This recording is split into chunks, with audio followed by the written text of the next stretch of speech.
Morning. My name is Tim Duncan, and I welcome you to University Congregational Church. For those of you who are joining us online, thank you. Please fill out the attendance pads, which are located at the end of the pews. Be sure to read the bulletin calendar for any announcements that may be of interest to you. This week, as you may have noticed, there's some equipment out back that's being used to paint our church. Should you come by the church during the week, please park away from the building unless you've got an old truck and you want it repainted. Tomorrow, June 21st, the council will meet tomorrow at 4 o'clock in downstairs conference room. And tomorrow evening at 7 o'clock, the Matins Youth Choir from Des Moines, Iowa will be in concert right here in our beautiful sanctuary. The choir is a program from Plymouth Congregational Church of Des Moines, Iowa. There is no charge to attend, but of course a goodwill offering will take place. Coming in July, there will be a taco bar following the service on July 26th. Summer music at UCC will take place on July 31st with the Intrepid Brass Quintet. And I want to take a moment here and share something with you. I'm angry and I'm saddened by several friends and acquaintances that have been taken advantage by scammers and dishonest organizations. We are giving people. We are always here to try to help others. That's who we are.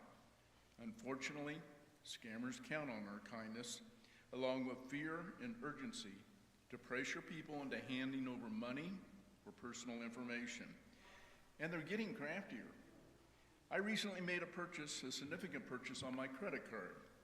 An hour later, I got a phone call asking if I made a charge. Didn't make any specific reference to the one I did. I asked who called, and within a few seconds of the conversation, I determined the call was coincidental and had nothing to do with my charging earlier. I commented that this is a scam, and I hung up. Now get this. She calls me back. She says, "Please don't hang up on me. I'm trying to help you."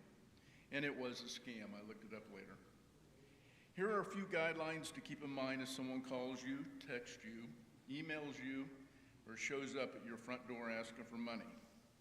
If someone's calling saying that about a charge that you made, like, "Did you recently charge?" hang up, call your bank or credit card company, directly using the number on your card, statement, or an official app. Do not use any number that person may give you. Law enforcement will not call you and demand payment over the phone for a supposed bench warrant, miss jury duty, fine, or arrest. Hang up. No legitimate business, government agency, or debt collector will require you to buy gift cards, share gift cards, wire money, use cryptocurrency, or pay through a payment app to settle their debt. If they do, it's a scam. Hang up. Take a deep breath before you act. Scammers want you scared, rushed, and isolated. If something feels off, stop the conversation, hang up, and check with someone you trust. And should you fall victim to a scam, please don't feel embarrassed.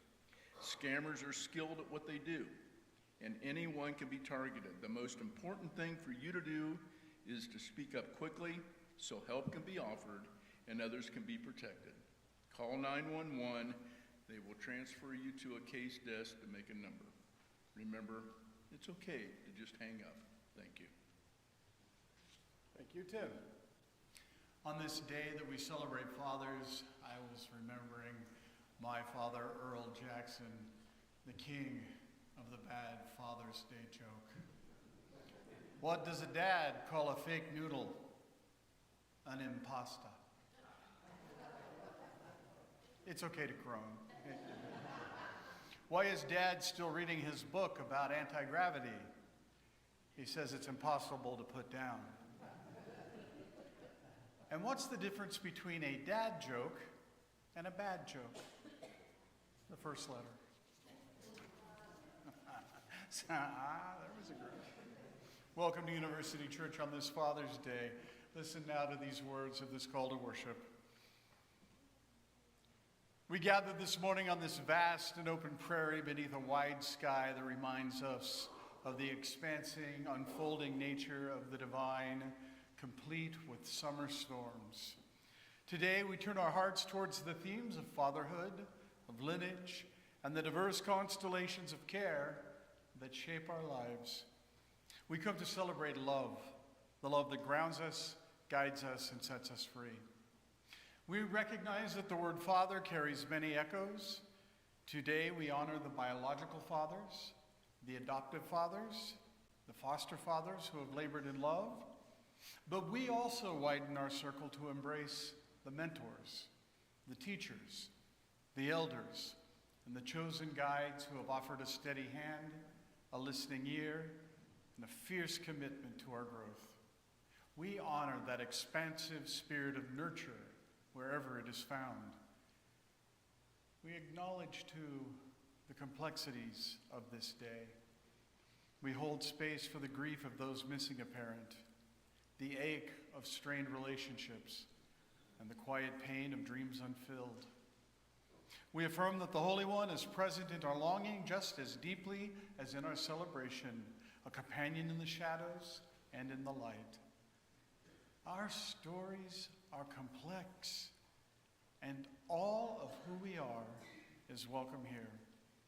Like roots deep in the soil and branches reaching for the sun, we are bound to one another. Let us worship now together in community, in gratitude and love. Please stand as you are able, in spirit and body, and sing our gathering hymn from the Pilgrim Hymnal, number 433, God of our Fathers. We'll do all the verses. Please stand and sing God of our Fathers, number 433.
Please be seated, and if there are any children in the sanctuary who want to come forward at this time, please do. And if not, we welcome those watching from home. Good morning. Morning. Today I want to talk about superheroes. Have you ever put a blanket around your shoulders and pretended that you were a superhero flying around? I want to play a game with you where I describe a superhero and you guess that name. The first superhero can fly through the air, is very strong, and has a big S on his suit. Who is that? Superman. The second superhero has a red and blue costume. He got his powers from a bug, and he shoots webs out of his wrists. Spider-Man. The next superhero drives a cool black car with tools for catching bad guys. His headquarters are in a cave. Batman. The last superhero doesn't wear a costume. He has the powers to make people well and blind people see. He has powers over wind, water, and storms. And if you ask him to come into your heart, he will never leave you. This is Jesus. Have you ever thought of Jesus as a superhero? I don't know. But one of those jobs of a superhero is saving people in trouble, and Jesus does that. Jesus is like a superhero and much more because Jesus is God's Son. When we ask Jesus into our hearts, into our lives, he will be our superhero. He helps us be brave when we are scared. He gives us wisdom when we make hard decisions for God. So Jesus is the most super of all superheroes. Amen.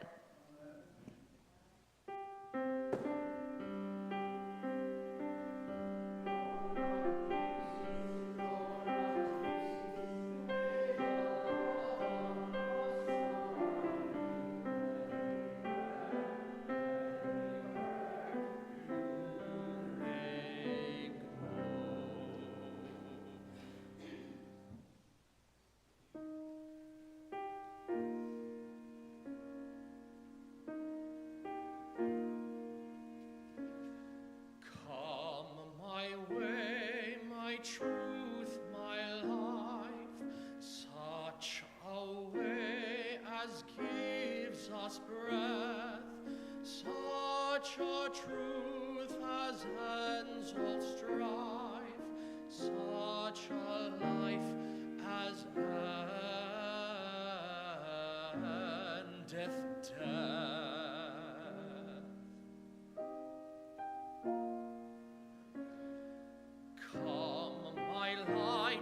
My feast, my strength, such a light as shows a feast, such a feast as mends in length, such a strength as makes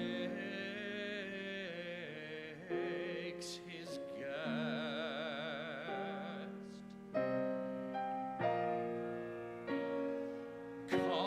My joy,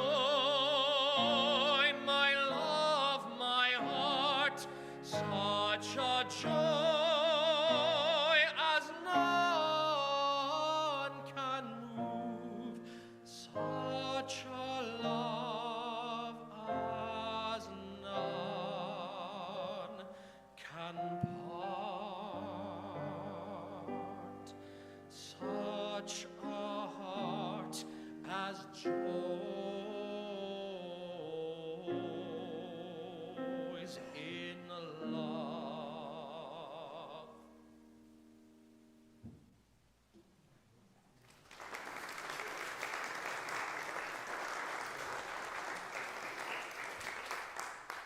Thank you, Connor. That was just lovely. Why did the Scarecrow win an award? Because he was outstanding in his field. Why did the coffee file a police report? It got mugged. This is especially for Mert and the trustees. What kind of a car does a sheep drive? A Lamborghini. Why was the math book so sad? He had too many problems. And finally, why don't scientists trust atoms? Because they make up everything, yes. All right, that's done. All right. I fulfilled my bad dad joke for the day. Why don't we stand up and greet our neighbors?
Another special joy I want to celebrate briefly this morning are all of you that were involved with Vacation Bible School that we did in conjunction with a number of other churches.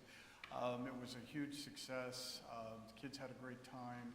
The food was terrific, and even the performances I heard from some of you were very well done. If you participated in any way with Vacation Bible School this past week, would you please stand and be recognized?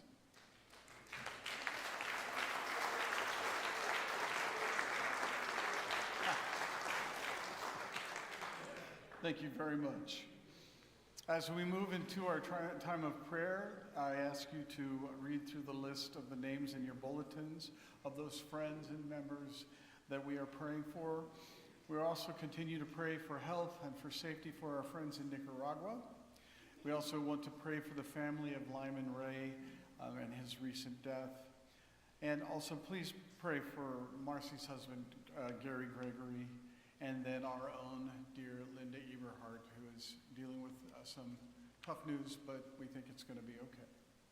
Let us center our hearts in this spirit of prayer. Infinite and unfolding source of life, we gather today grateful for the interconnected web of existence that sustains us and for those specific human relationships that ground us.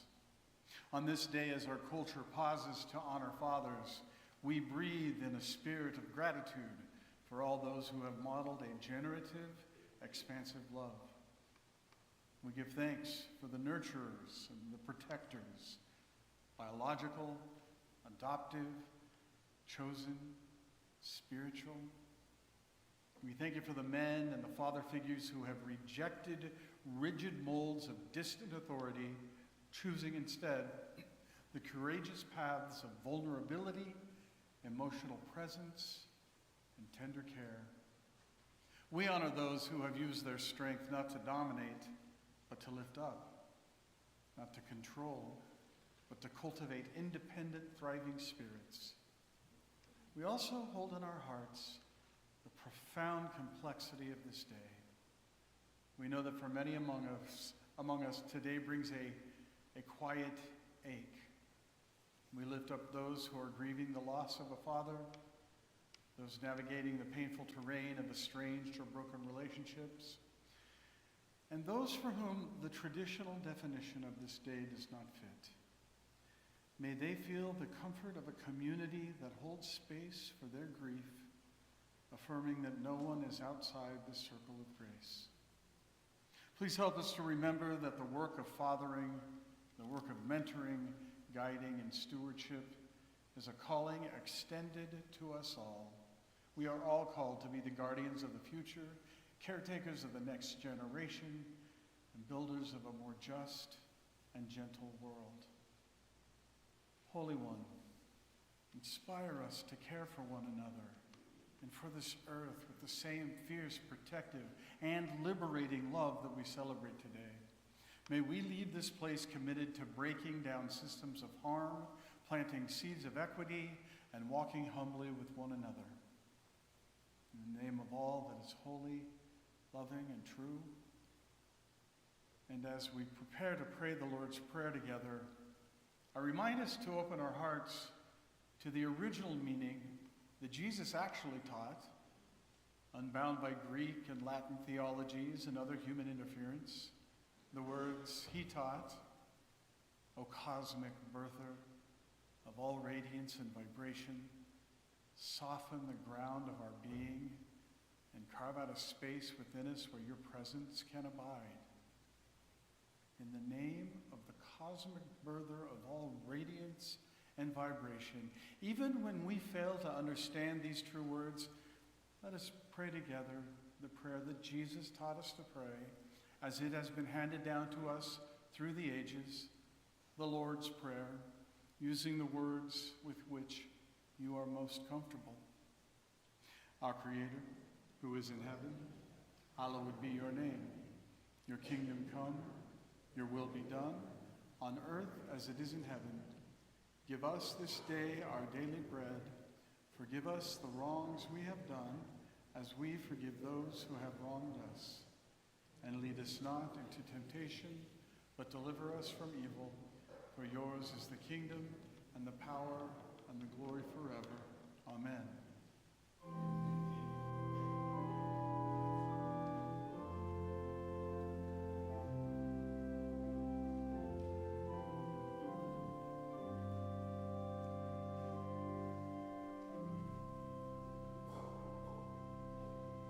Your bulletin had the hymn backwards with the Christian life, so here to fix that is Mert Buckley. Yeah, it really bothered me a lot. I'm Mert Buckley, and I've got some good news for you all today about our capital campaign that we've been running. As you may recall, the trustees initiated this because our capital fund was exhausted, and we had some projects coming up, like the one that's going on right now. And we need to be prudent and rebuild that fund instead of having to have an emergency every time something comes up. Our goal was $150,000 to raise that from the congregation, which seemed daunting. The endowment board voted to match that $150,000, dollar for dollar, up to the point of the $150,000. I'm delighted to tell you that you have exceeded the $150,000 goal. We have received donations of $207,702.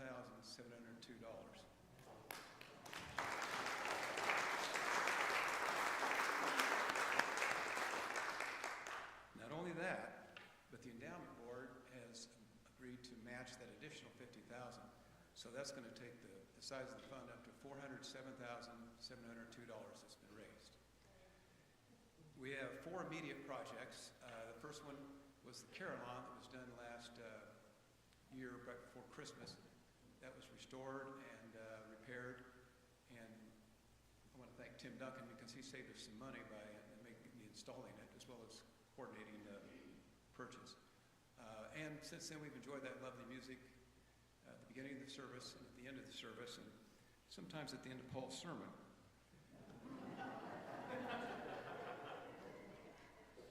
I still got the mic. The second project is Paint the Church, which you see is in process. The third project was to repair the steeple, which had been damaged by weather. And we hired an engineer to do that. It's already been stabilized. It's in better condition now than it was before. And the cross will go back on top, and then the lightning rod will be connected. The fourth project, the immediate one, is the parking lot. We're going to make some repairs, resurface it, and restripe it. But we're going to wait until they finish all the work out here with the heavy trucks so they don't damage the new parking lot. We had a total of 44 donations that came from 69 people in this congregation. Thank you very much. And I also want to thank, again, Larry and Barbara Widmer. They were longtime, generous supporters of this church, and because of the large amount they requested to the endowment was able to use some of that money to provide the matching funds for this project. Because of the success of this thing, the trustees have decided not to solicit funds anymore. Now, if you want to send in a check, we won't send it back. But seriously, as the we're in good shape now, but as time goes on, that money's going to be spent, and there's nothing that's repumping the fund again. So anytime you are in a position to do so and feel like it, funds contributed to the Widmer Capital Fund would be greatly appreciated. So, once again, thank you all very much. Yes. I'll add my thanks to that very, very generous congregation. At this time, let us stand and sing our congregational hymn from the Pilgrim Hymnal, number 223, "O for 1,000 tongues to sing," all four of the very short verses. Please stand and sing hymn number 223, "O for 1,000 tongues to sing."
Connor, you have one of the coolest names I have ever read. Connor Clausen. Can't you see that on a marquee somewhere? This is the time we invite you to participate in the mission of our church by making an offering. Would the ushers please come forward? Henry Ford quoted us one time, "Coming together is a beginning. Keeping together is progress. But working together is success."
hope in your heart, and you'll never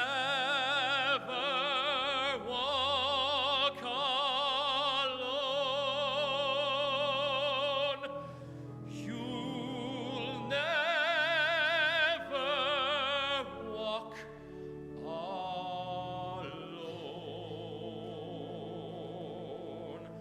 When you walk through a storm, hold your head up high, and don't be afraid of the dark.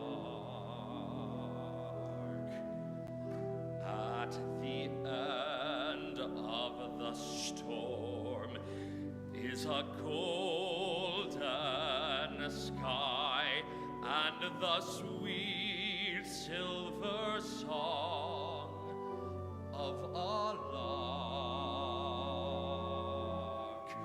Walk on through the wind, walk on through the rain, though your dreams be tossed and blown.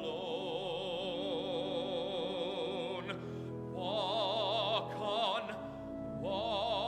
on with hope in your heart, and you'll never walk alone.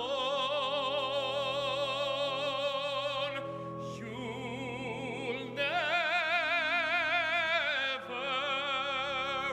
walk alone.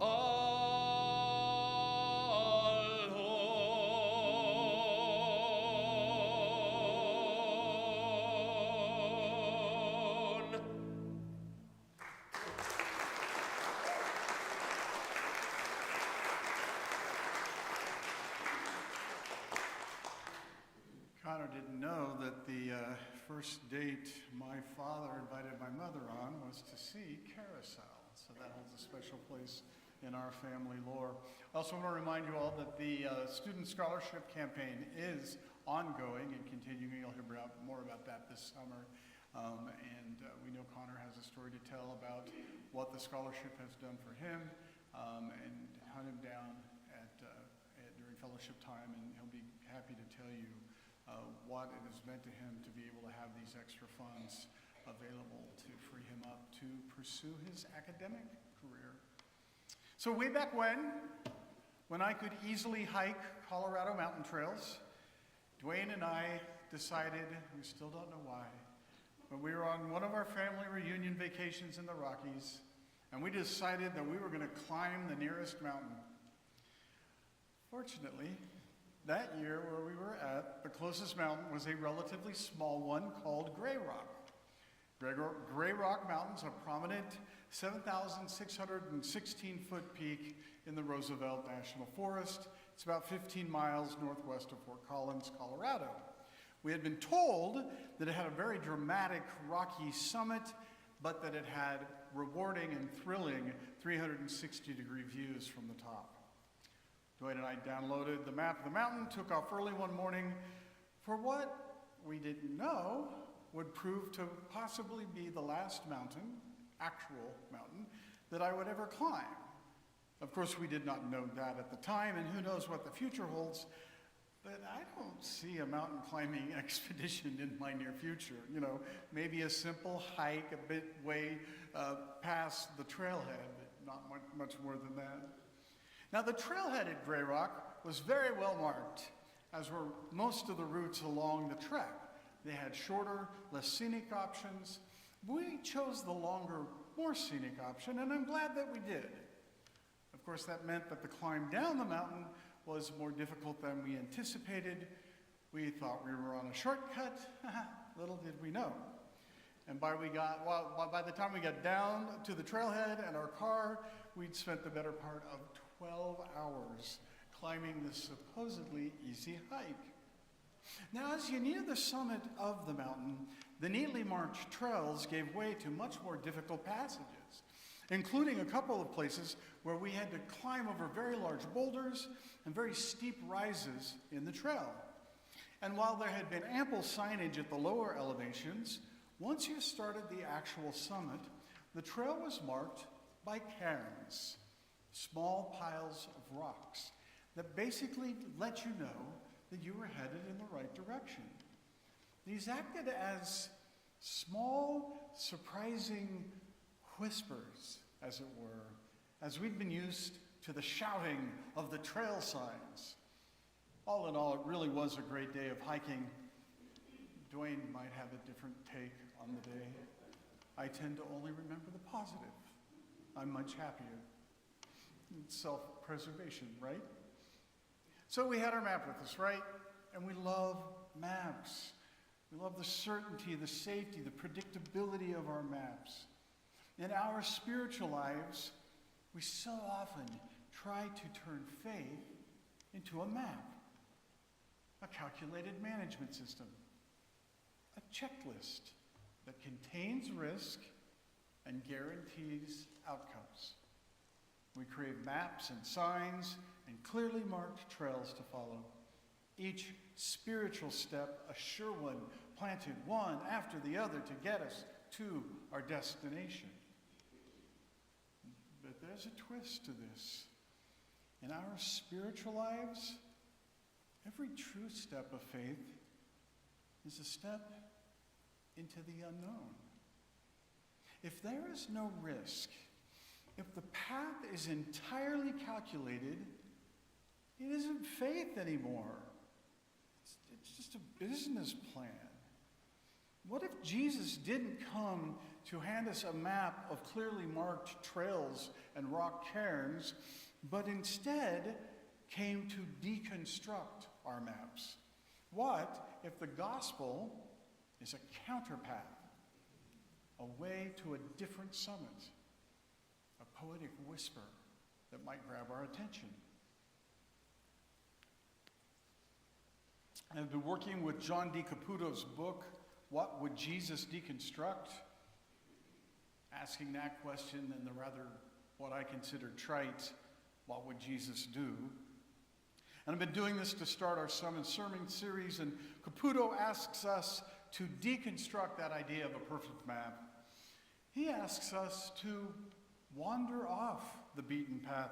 And one place where I'm at right now in this chapter towards the end, where he really gets into this, he gets into the power structure that the church has created to perpetuate itself.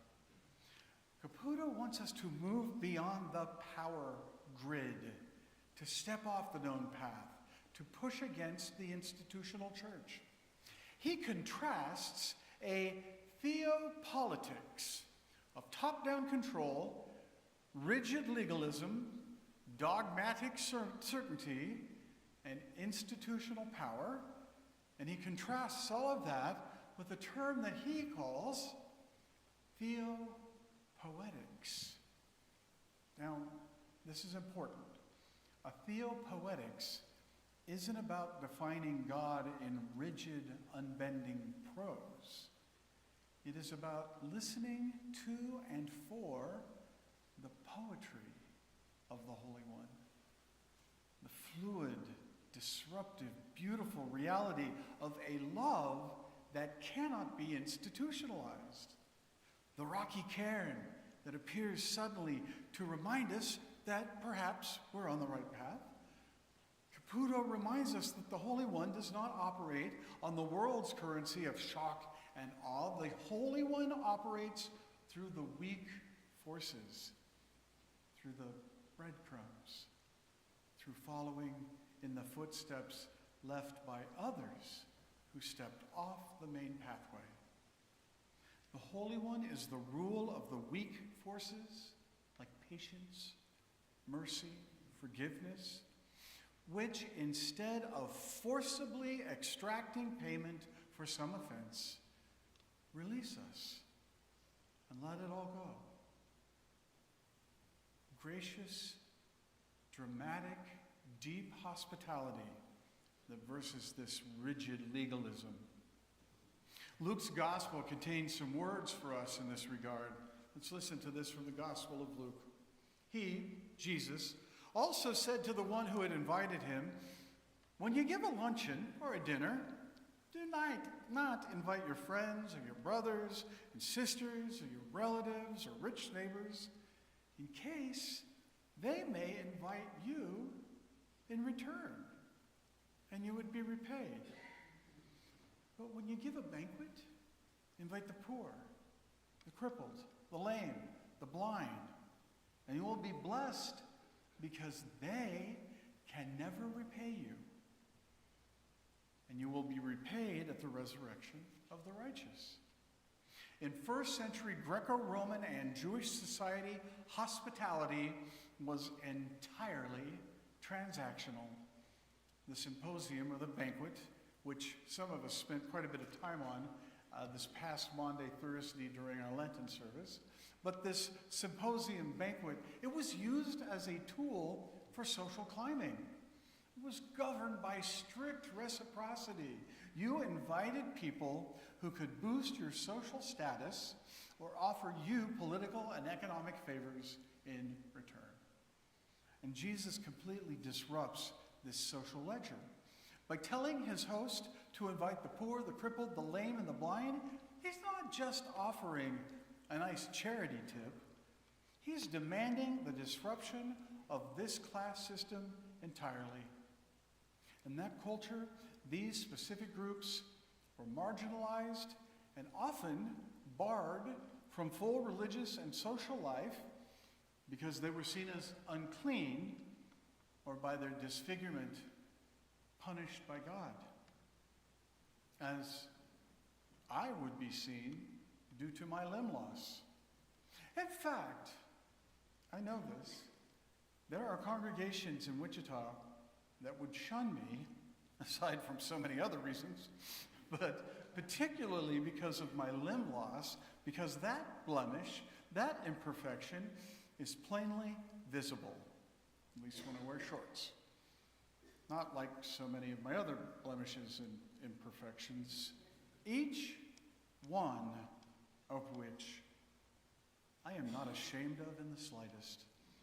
And it's probably this idea that I'm just fine the way the Holy One has made me, that I'm okay with that.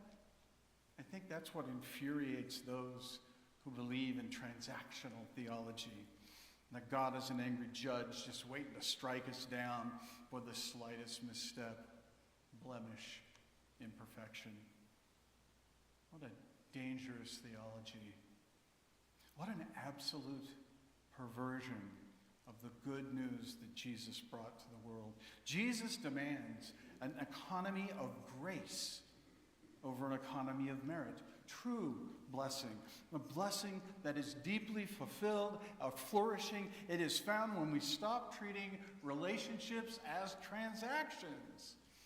We deliberately share our tables with those whom society pushes to the margins. Now, when I talk about the folks on the margins, I mean all of the folks on the margins.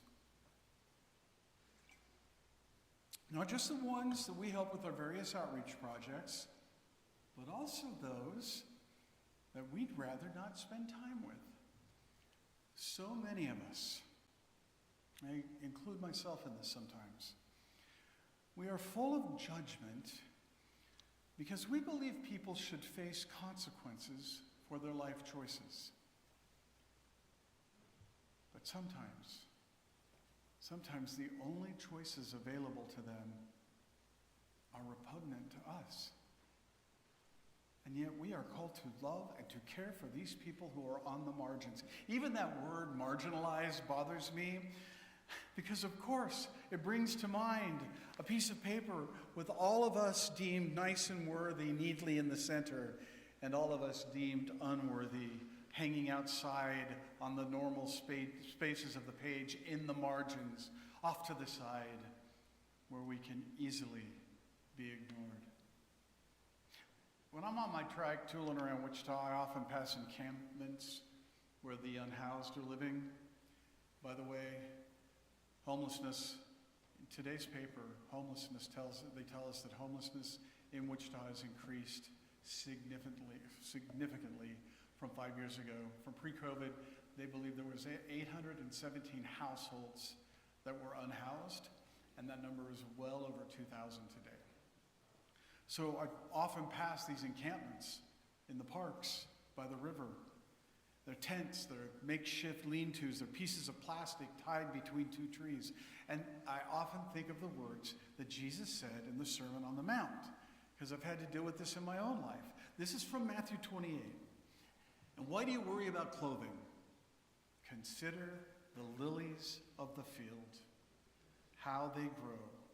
They neither toil nor spin. And yet I tell you, even Solomon, in all his glory, was not clothed like one of these. Man, imagine if I tried to talk to some of our unhoused neighbors and use that as a talking point. Now, like I said, there are times in my own life when I have had to lean into that wisdom, where I have relaxed into a moment of anxiety because we've been told to look at the world around us and be a perfect, acceptable, unblemished member of that society. But certain things happen to us when we place our trust in the Holy One, when we lean in to that teaching from the gospel.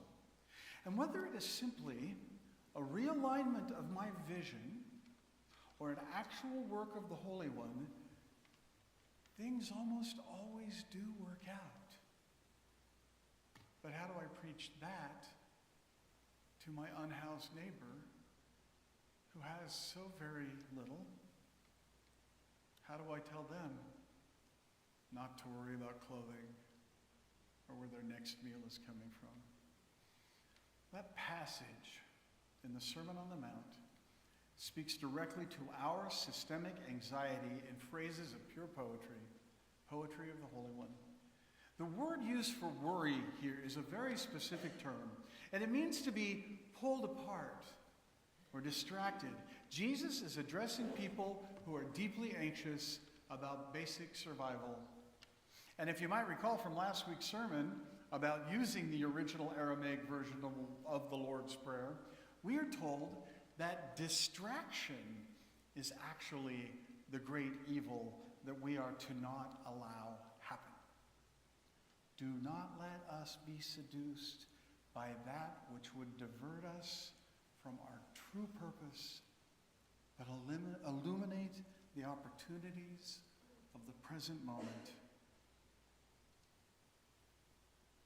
That became, lead us not into temptation. Jesus, by pointing to the lilies of the fields, these wild, wild flowers that bloomed and they often die within a few days, he's contrasting organic, effortless, divine care, and I'll add poetry, with Solomon in all his glory. Solomon represents the pinnacle of human imperial wealth built on heavy taxation, forced labor, and accumulation. More, more, more, more. Yet Jesus says that Solomon's manufactured, coerced glory doesn't compare to the intrinsic, unearned beauty of a wild lily. Jesus is critiquing imperial economics.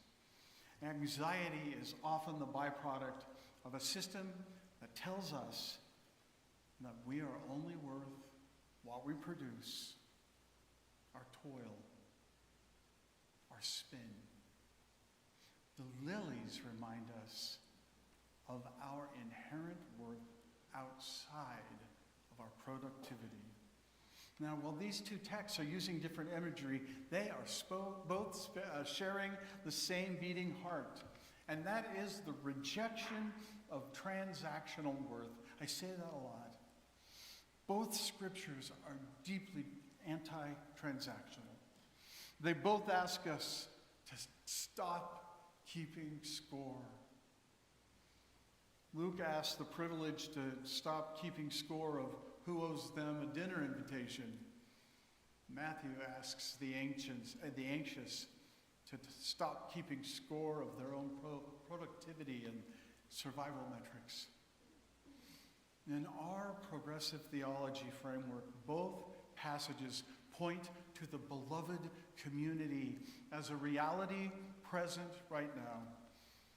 It is a reality in which resources are shared based on need rather than on status, and in which human value is rooted in being rather than doing. The contrast here lies primarily in agency and in direction. Luke's passage is an outward call to an interpersonal justice. It does require action, systemic disruption, a redistribution of privilege, of who gets to sit at the table. And it focuses on our responsibility to the community. Matthew's passage from the Sermon on the Mount is this call to spiritual liberation. It requires letting go and slowing down and unlearning the psychological conditioning of a scarcity mindset. More for me, me, me. It focuses on our relationship with the divine and the natural world, like hiking a mountain or riding by the river. When you pair those two scriptures together, they form a very powerful cycle of liberation. The anxiety of Matthew 8, do I have enough? Am I doing enough? Am I worthy? That is exactly what prevents us from practicing the radical hospitality of Luke 14. When we are trapped in that panic of scarcity, we hoard our resources, our table. We close off our circles for those who can repay us. But when we consider the lilies and realize that our worth is non-negotiable and that the universe operates on grace rather than transactional toil, our grip loosens. We're finally freed to open our doors, smash that social guest list, and invite the entire world to the banquet. Our founding minister's son, Robin Myers, sums up the poetry and the beauty of the Sermon on the Mount in these few powerful words. Consider this. There is not a single word in the Sermon on the Mount about what to believe. Only words about what to do. It is a behavioral manifesto, not a propositional one. Yet 3 centuries later, when the Nicene Creed became the official oath of Christendom, there was not a single word in it about what to do. Only words about what to believe. When we deconstruct the church, what human beings have put in place of the gospel of Jesus, what they have erected to block out the weight of God's poetic whispers, when we deconstruct the church, we then find a way of Jesus that compels us to look for the small rock cairns that might lead us off of the worn, dusty trail and into the wilderness of true faith. Amen.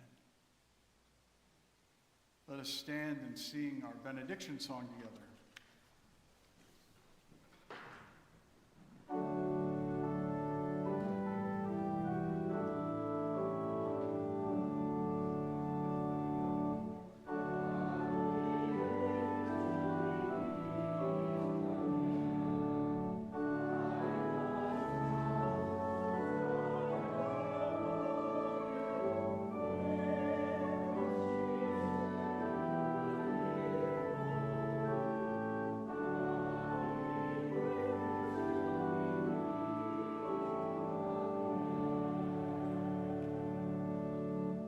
I know they're not lilies, but they sure are beautiful, aren't they? May you go out into the world today with the courage to throw your map away.